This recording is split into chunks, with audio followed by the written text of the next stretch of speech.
Hello and welcome to the second module of the Healthcare Service Delivery chapter of the MSM Implementation Toolkit, or MSMIT, a tool that offers practical guidance for implementing comprehensive HIV and STI programs for gay, bisexual and other men who have sex with men.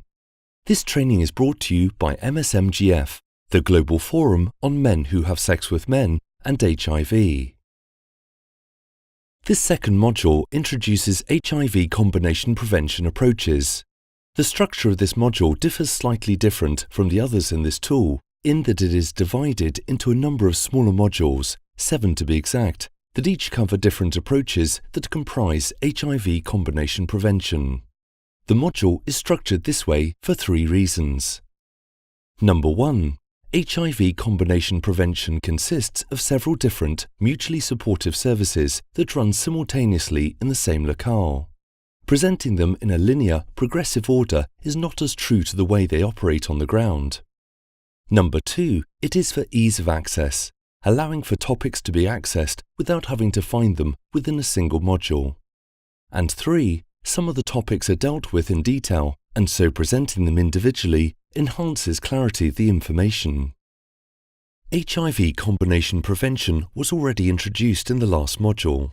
We will review it quickly to ensure you have an understanding of the overarching principle before moving into the individual topic-driven modules. HIV combination prevention consists of identifying, reaching, testing MSM for HIV, and running HIV prevention programs. It is one half of the HIV prevention, care and treatment continuum.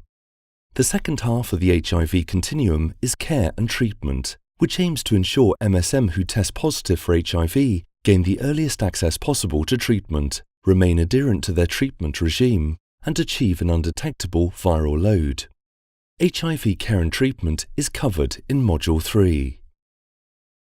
The combination prevention approaches covered in this module are individual and group-level behavioral interventions, sexual or other risk history taking, adaptive strategies, condom and lubricant promotion, voluntary HIV testing and counselling, pre- and post-exposure prophylaxis, and sexually transmitted infection and other health services.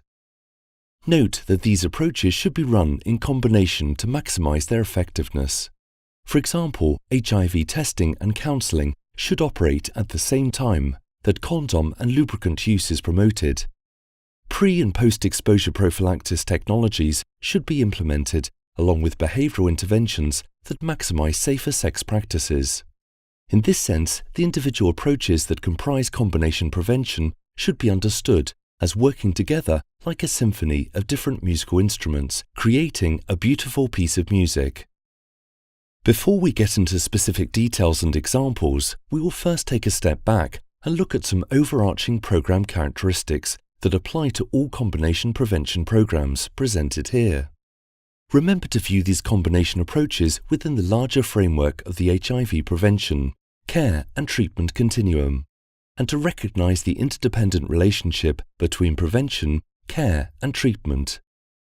You can see here that combination programs are attuned to local needs, address multiple levels of vulnerability, operate on a number of levels, mobilizing a wide spectrum of groups, continually adapt to change, are welcoming, and help MSM to build health safety plans with realistic goals.